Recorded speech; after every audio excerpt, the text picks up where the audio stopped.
Well, hello everybody.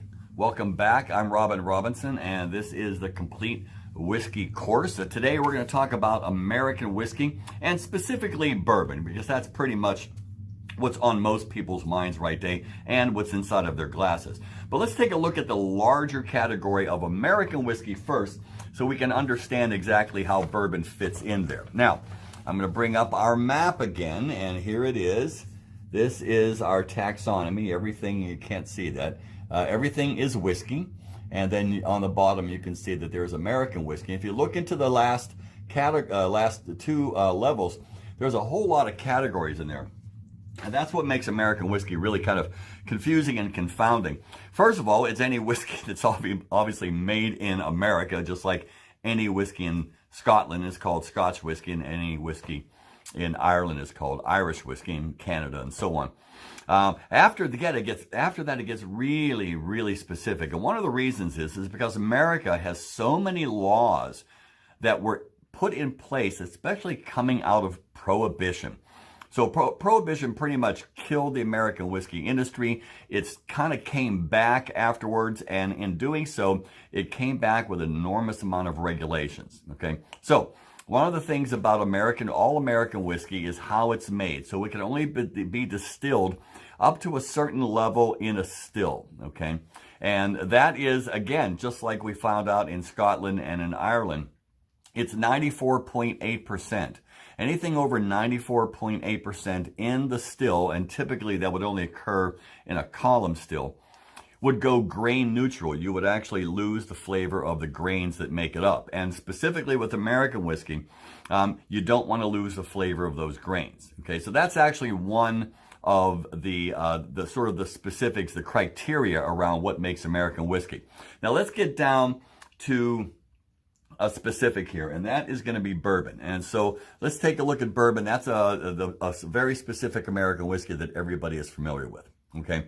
In bourbon, you have to have a very specific recipe of grains, and that recipe of grains is called a mash bill. And in bourbon, the minimum amount of corn in that mash bill is 51%. You knew that, didn't you? Because everybody knows that number. It's 51% minimum corn. I mean, it could be up to 100%. You can make 100% corn bourbon, okay, but it has to be at least minimum 51%. Now, after that, you have something called a flavoring grain. And a flavoring grain is what offsets that corn and brings an additional layer of flavor to it.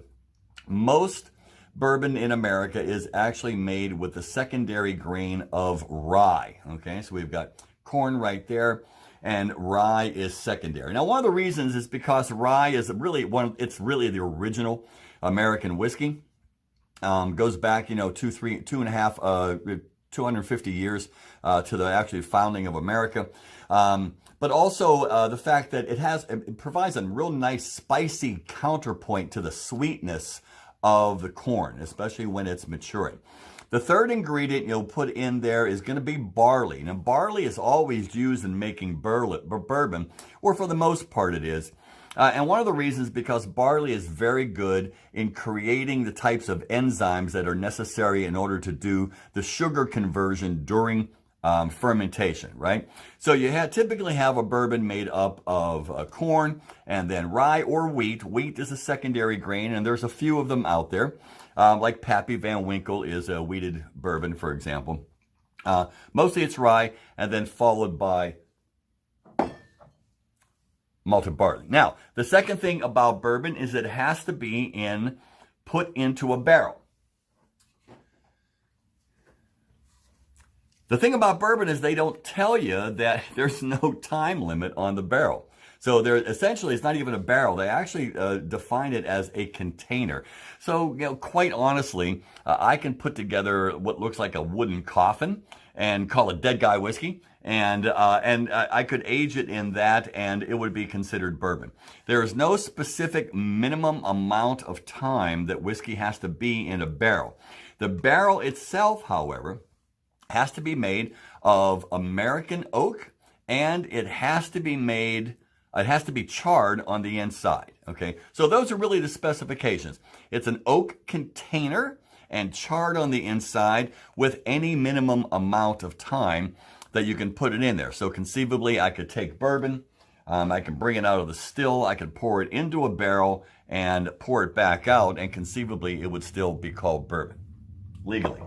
Okay, so that's kind of our conditions. Now, American whiskey gets a little broader from that. I can put any grains that I want in there. So if I put just rye whiskey in there, it's called rye whiskey. Again, minimum 51%, okay? If I decide to put, make a malt whiskey, okay, I can put minimum 51% malted barley in there and call that a malt whiskey. I can mix any of those together. I can put them in used barrels. One of the things about bourbon is the barrel has to be new. But with American whiskey, I can put them in used barrels, right? And then get a broader category. So here's a couple examples, right? So here's a great example of an American whiskey. This is called Tin Cup. It's made out in Colorado by the same people who make Stranahan's. And it actually even says it's just American whiskey right there on the label. And essentially what they're doing is they're using a bourbon mash, but they're just aging it in used bourbon barrels. And that's what makes it American whiskey and not a bourbon, okay? So what's a good example of a traditional bourbon? Well, this is a good Kentucky bourbon right here. This is Colonel E.H. Taylor, small batch. So let's talk about that, right? So small batch doesn't have any legal meaning at all. Small batch means whatever the distiller wants it to mean. Now, if I'm making bourbon over here at Sonoma County Distilling in California, I've got smaller stills and everything coming out of my distillery is going to be a small batch. If I am carefully selecting different barrels out of different parts of the warehouse in order to create a variation on a standard flavor, I can call that small batch. And typically that's what they're doing here. Four Roses, Wild Turkey is that they're very specifically selecting certain barrels from different parts of the warehouse in which will have different influence, bringing them together, making a variation on the flavor of that particular distillery. This, of course, is made at the Buffalo Trace Distillery, okay? So now then we have another designation inside of bourbon, which is called single barrel, okay? So single barrel,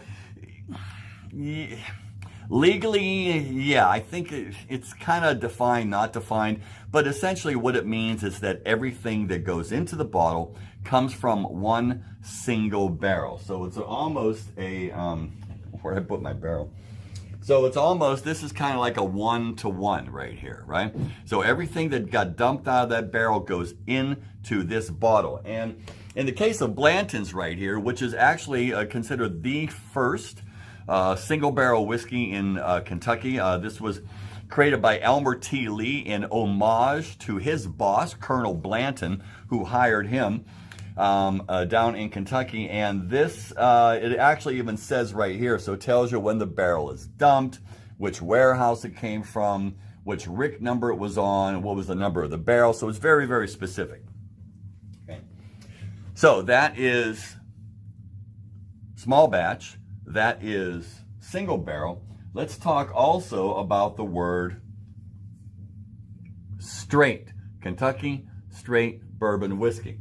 So straight whiskey is, if you take the variation on, if you take the definition of bourbon and then start adding layers onto that, right? So bourbon has to be made in America, has to be minimum 51% corn, has to spend a minimum amount of time inside of a new charred oak barrel.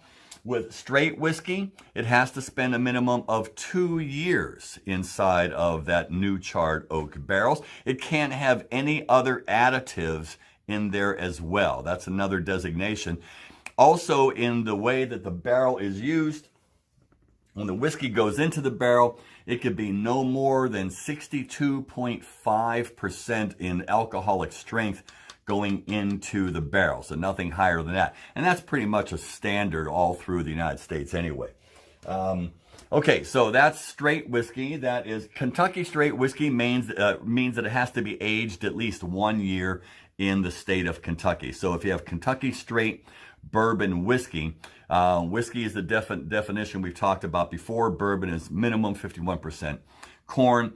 Straight has all of those other things like minimum 2 age inside of a charred barrel, and then it has to be aged at least 1 year in Kentucky straight bourbon whiskey.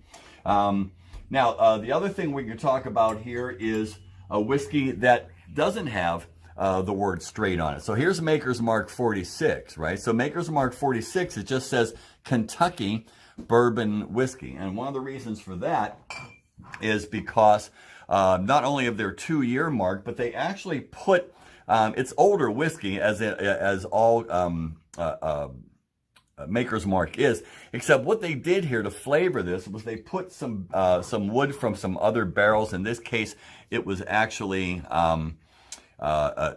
staves from French oak, and they put those inside the barrel and aged it more, and so that sort of like took away their straight designation from them. Okay, so that is Kentucky straight bourbon whiskey. Now, another American whiskey here that actually sort of defies convention, right, but is still considered American whiskey, is High West's Campfire.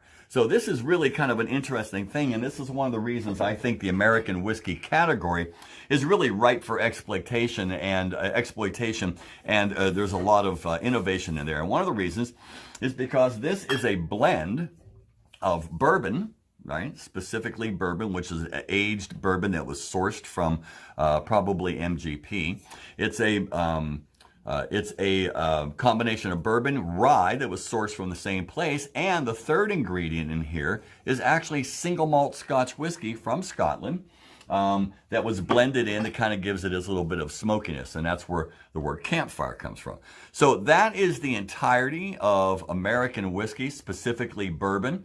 Rye follows very much the same kind of rules as bourbon, and minimum 51% rye.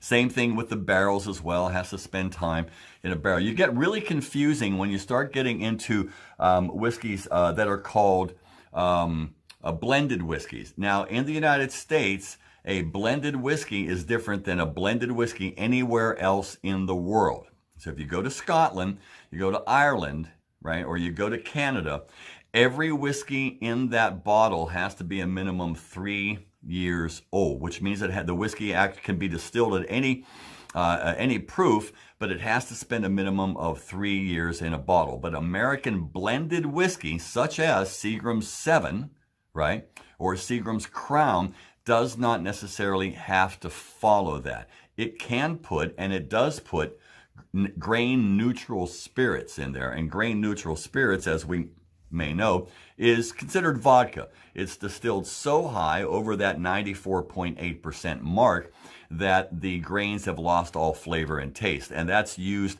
to actually kind of make a very lighter, softer, a little fruitier, and not as heavily, intensely flavored whiskey, which was very popular in mid-century America, in mid-20th century. Okay, so that's the entirety of American whiskey. Stay tuned next time. We're going to go into some specifics about production, specifically when we say the word malted whiskey. We're going to talk about what is malting. See you soon. Thanks a lot.